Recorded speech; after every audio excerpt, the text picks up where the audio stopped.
And we're back like we never left. Oregon fans, what's going on? How we living? Thank you so much for tuning in to another episode of the Ducks Dish podcast. I'm your host, Max Torres with Scoop Duck on 3, coming to you from Long Beach, California. It is Saturday, June 8th, 2024, and we have a special Saturday edition of the show for you Duck fans out there in the Pacific Northwest and all over the country. Gonna sit down with On3 National College Football analyst JD PicKell for an awesome conversation. But before we get to that, the Ducks Dish podcast is brought to you in part by Ranchito Grill in Springfield. Not sure what your dinner plans are tonight, but head on over to Ranchito Grill at 1537 Mohawk Boulevard. Try their homemade tortillas. They got great food, a great environment, and they will take care of you. Say what's up to my guy Ruben and let him know that Max Torres sent you. Like I said, JD PicKell is on the show. And JD, how are you? Thanks so much for being here. Man, I'm doing great. I feel like I need to try that Ranchito Grill now, brother. The homemade tortillas. Like I'm feeling like okay, I need to make my way out to Oregon and give that a little sample, man. But no, I'm excited to talk some ball with you, man. This is great. Absolutely. I'm fired up, man. Glad I got to meet you out in Nashville for On3 Elite not too long ago. But yeah, I wanted to bring you on to kind of get your thoughts on Oregon in the big picture because you're out there in Nashville and you cover basically everybody. So I feel like you got a really good perspective on everything. Let's just talk about Oregon going into the Big Ten here in 2024 and just get some thoughts on, how you think they stack up with some of the very best schools in that conference. Man, I think Oregon from day one in the Big Ten is going to be a tier one team. Like I think there used to be this perception around Oregon, probably within the last call it 10 or so years, that Oregon's this flashy Nike school and they just do the speed thing and they kind of do more with less. Like that was great, and that was definitely a part of like Oregon's story to getting to where they are now. But like the way that I look at it, Oregon's been a Big Ten caliber team for the better part of the last 3-4 years, especially since Dan Lanning has been there these last 2 years. Now they just get the logo to go on the helmet, the nice little patch to go on the jersey. Like they've got those big boys up front. They play line of scrimmage football, and they're going to have a quarterback yet again with Dylan Gabriel. I think he fits perfectly into that system.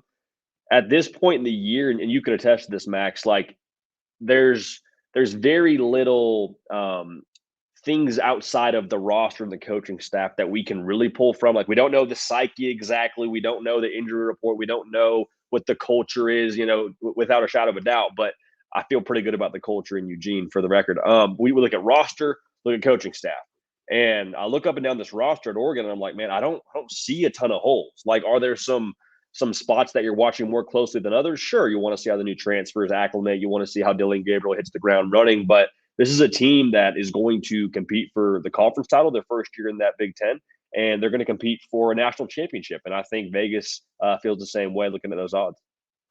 I really like how Oregon has built this roster, how Dan Lanning's built the roster. I mean, recruiting is my bread and butter, so I love seeing the science behind all of that and seeing everything kind of come together almost in real time if you look at it that way. Certainly with all the transfers, that's more immediate versus the long-term high school recruitments, right? But yeah, to your point, it really does feel like Oregon has the potential to make some serious noise in the Big Ten in 2024 and not even maybe be competitive, but maybe go out there and win the whole thing. The Big Ten against your reigning national champions in the Michigan Wolverines, who I think they've been kind of hard to get a pulse on, in my opinion, this offseason because Harbaugh leaves. You have a lot of players leave, but you have some continuity with Moore taking over as the head coach there. So there's questions there for sure, but I mean, it's Michigan. They clearly have something figured out if they were able to do what they did last year. And then you have Ohio State, who, oddly enough, Oregon won the last time those two teams played. But I think that they have built this roster, they've built this coaching staff, and to your point, they've built the culture to really go in and I think kind of be on a level playing field with Ohio State. And I'm the most interested in that game, JD, because it's going to be one of those measuring stick games, those pulse checks, right? The first game of the Dan Lanning era, Oregon got started with a beat down at the hands of the Georgia Bulldogs. But my gosh, how much has changed between that game and then what we're going to see from the Ducks in 24. It's crazy. I'm glad you brought that up because I was thinking about that as we were getting ready for this show. Post Georgia Oregon game in Atlanta, obviously, if you're a Duck fan, you're upset with the outcome. But Kirby Smart at his post game press conference said something that I don't know is true anymore. He said, "We won this game because we have better players," and Dan Lanning would tell you that. And I'm not saying that Oregon has a better roster than Georgia at this point, but it is way, way closer of a gap than it ever was when they first got there by nature of what you mentioned, recruiting, the portal, things of that nature. This is a very different outfit, in my opinion, than when Dan Lanning first arrived. And I think you look at this game that we're about to have against Ohio State here, October 12th, in Eugene, by the way, which will be, a cinematic atmosphere. I can't wait to watch that one. You feel very different about this Dan Lanning Oregon team than the one that played against Georgia in the first game of the Dan Lanning era. So I don't think there's necessarily that talent gap, and I'm fired up to see that game specifically. We could see that game, Max, legitimately like 3 times if they meet again in the college football playoff. They could meet in the Big Ten championship. So whoever wins round 1 of this one, they might have a few more bouts to go before we figure out who wins that series. Yeah, it's gonna be a fun game for sure, JD. I gotta try to look into my travel arrangements for that one because it's like Yeah. legitimate game of the year type of potential. And I think Oregon's in a great situation. You have to look at the quarterback spot. Maybe we dig in a little bit there because when you go from the Bo Nix era, that he was a Heisman finalist for a reason. Like Mm. that's probably the best quarterback play the Ducks have had since Marcus Mariota. I mean, Justin Herbert was good, but he was kind of in my mind right place, wrong time, or maybe something like Sure. that, because we know that Sure. Yeah. Cristobal didn't really let Joe Moorhead have the full reign of the offense, and I think that they didn't fully utilize his skill set. I'm not trying to drag Cristobal by any means. I just think that's the reality of the Yeah. situation. People Very fair. people across the board kind of agree that they could have gotten more out of Justin Herbert based on what he's doing in the NFL now. But if you're looking for a Bo Nix successor, I don't think that it could have lined up much better than Dylan Gabriel for a guy who's played a ton of football, and then just to unite him with Will Stein and what they're able to do vertically. I think that's one of the biggest differences that we've seen in the past couple of years. Max, I call him left-handed Bo Nix. And I know he's not the same measurables like height-wise, but when it comes to like quick decision maker, distributor of the football, brings that mobile element, like every box that you wanted to have checked when Bo Nix left of okay, we need someone with experience. We need someone that has all the attributes I just mentioned. Like I don't think you lose any of that on paper with a Dylan Gabriel. And Dan Lanning, I think, said as much too when you talked to him about why you're bringing a guy like Dylan Gabriel. He really emphasized, like, hey, we want someone who has experience playing college football, someone who, and I'm paraphrasing here and kind of filling in blanks that he maybe didn't speak to. When you get to that game October 12th against Ohio State and you're out there for the first snap, like you don't want to have the shaky head. You want to be just cool, calm, collected. All right, I've been here before, and it'll be a different game to a certain degree, being at a new place and being in Autzen. But at the end of the day, like my man's played in Red River. He played at the G5 level, playing against bigger opponents, and so I'm excited to see what he does in this offense. And I think the fit is perfect for Dylan Gabriel and perfect fit for Oregon. Another thing, JD, that I'm just kind of curious to pick your brain about, and is kind of the focus of this show, I feel like, is just that the national perception of Oregon and how they've changed over the past couple of years. They're not that historic powerhouse necessarily. I don't view them as a blue blood. I think a big part of that is because they haven't won a national championship. I think that's another conversation that you can Sure. have. Can you lose your blue blood status if you're not winning, at a super high level? I think that's an interesting conversation. But Oregon's tradition has been kind of that they don't have necessarily as much tradition. They're constantly evolving. It's the evolution, the pushing the envelope versus the history. So when you're looking at Oregon and comparing them with the likes of your Georgias, your Alabamas, your Ohio States, your Texases, historic programs like that, where do you see Oregon's kind of identity? Where do you think that maybe they need to improve or change to stack up maybe a bit better with those programs? Yeah, I think the tough thing for Oregon is something they can't control. Like, no knock on the state of Oregon, no knock on Eugene, but like the best high school talent in America is in the states of Texas, Georgia, Florida, California, which isn't as far away, but like you are a lot better positioned to jump in a car and go see a top recruit than having to jump on a private jet and go see a top recruit. And so I think that the reason why I love Dan Lanning so much at a place like Oregon is he understands, like, hey, this is a Jimmy's and Joe's business. Like, we got to have the top players to compete at the top level. And he's willing to do that. Like, I mean, we hear him all the time jumping on, different flights to go see different recruits. He's jumping on the phone the day after games, which isn't, unusual for any college football head coaches. But the fact that he comes from that Nick Saban, Kirby Smart coaching tree, like, he gets that. And so, speaking to your question of like, how do they stack up? I think Oregon is built for the future. And I truly think that Oregon football's best days are ahead of them, for the reasons I just mentioned, how Dan Lanning's going to, one, prioritize recruiting. And then two, as we move into this like era of NIL and the portal and all those things, like Oregon is going to consistently be a portal destination because of their resources they're able to allocate to talent acquisition. Like if you want to go somewhere for a year and play for, one, a winning football team, and two, probably have a pretty nice, let's just call a spade, want to have some money thrown your way to do so, like Oregon can play ball if they want to for the right prospect. So I love the way they're built. I think it's a matter of time before they win a national championship under Dan Lanning. I don't feel uncomfortable saying that. I think it really is a matter of if not when, or when not if rather, with Dan Lanning being the head coach out there, as long as he stays. And Dan Lanning's obviously a huge piece of the puzzle here, and a guy we should talk about a little bit more, JD, because I think one of the interesting points, and Jeff Schwartz, former Oregon offensive lineman, brought this point to my attention when he came on my show. He was basically saying Oregon has all the pieces to the puzzle. They have that momentum, they have the brand, they have the talent. They've won at a high level recently, but even though all those things are going in their favor, Jeff was kind of saying the reason he was a little bit hesitant to say it's natty or bust for Oregon in 24 is because Dan Lanning's only been a head coach for a couple of years. And I don't view that as a knock. I think that's just the fact of the matter. But I mean, he comes from that Saban coaching tree, which obviously is viewed as a massive bonus. He's had some really good stops in his lead up to Eugene. And my God, I mean, aside from the Washington games, you can't find a whole lot to knock him on during his tenure there. So what do we think about Dan Lanning? And did he inspire your program shirt with your show?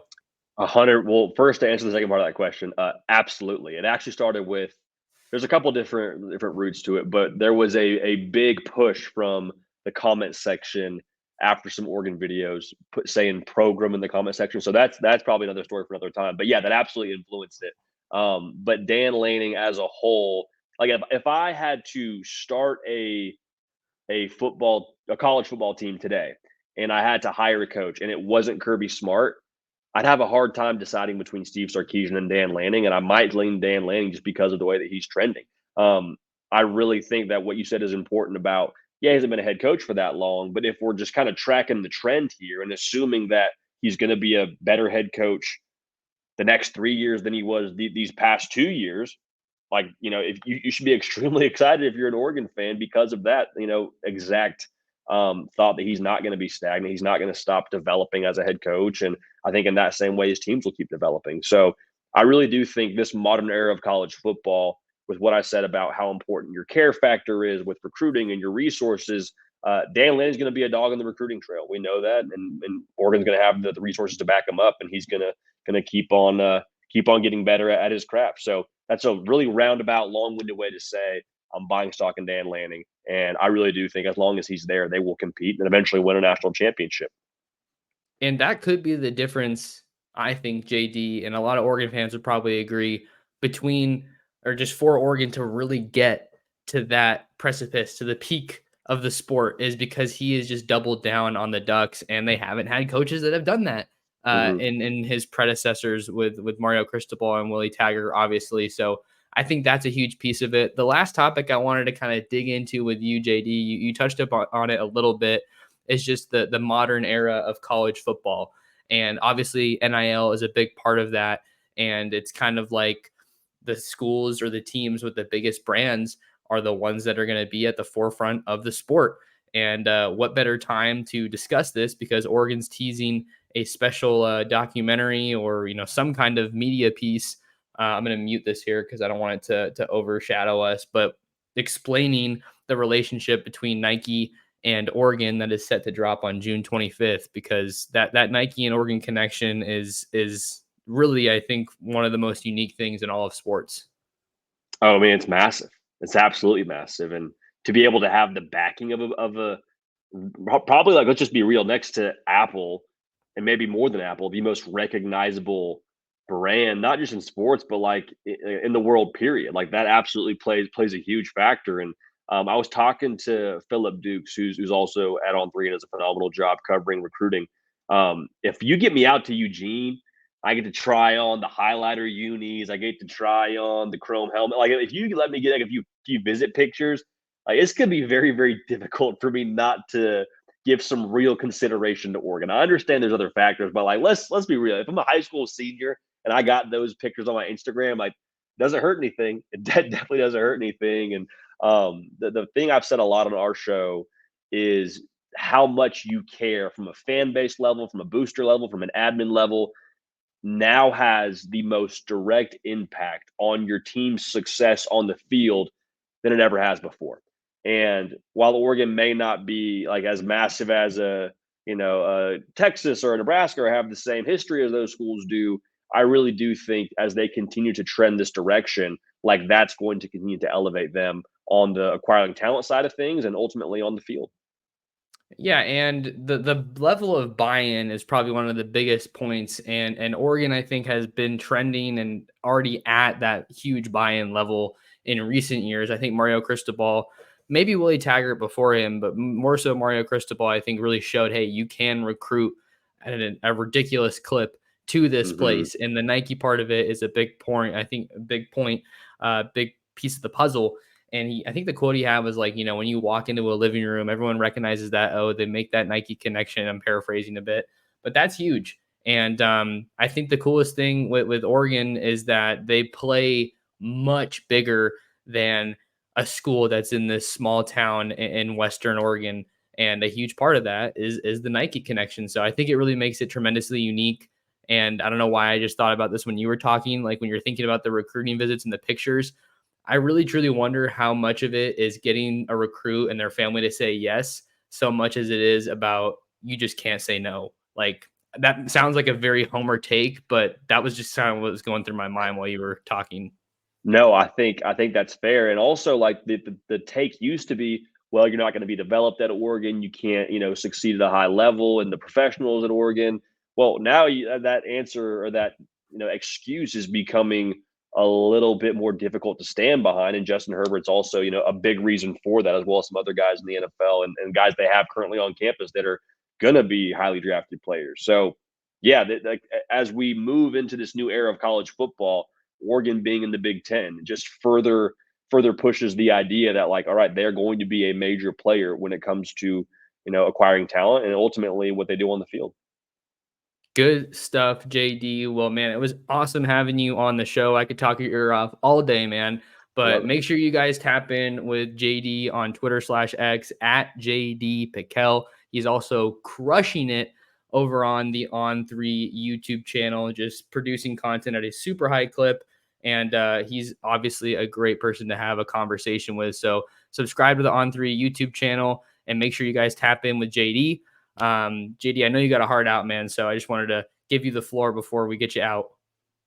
No, man, I appreciate you having me on, man. This is phenomenal. What you do here is first class, and I think the Oregon fan base is lucky to have this at their fingertips, consistently being able to consume this kind of content. So it's always a pleasure to be on, man. Whenever we can chop it up, I'm always happy to do it, man. So it was great meeting you in Nashville last week, like actually in person, because we'd connected over Twitter for the better part of like the last like Couple of 5 years, years, yeah. give or take. So this is awesome, man. A big win for On3, and looking forward to doing this many more times in the future. Well, I appreciate the kind words, JD, and it was great having you on. Definitely want to get you back. Make sure you guys lock in with JD. Like I said, if you want to find more of me, follow me on Twitter, Instagram, Facebook at Torres Sports. Subscribe to the Scoop Duck YouTube channel and check us out at scoopduck.com. $1 gets you a month of premium access with Justin and myself, Chad Simmons, Steve Wiltfong. But until next time, thanks for JD for coming by to talk some ball, and thank you to you guys for talking some ball as well. And we'll see you on the next episode of the Ducks Dish Podcast.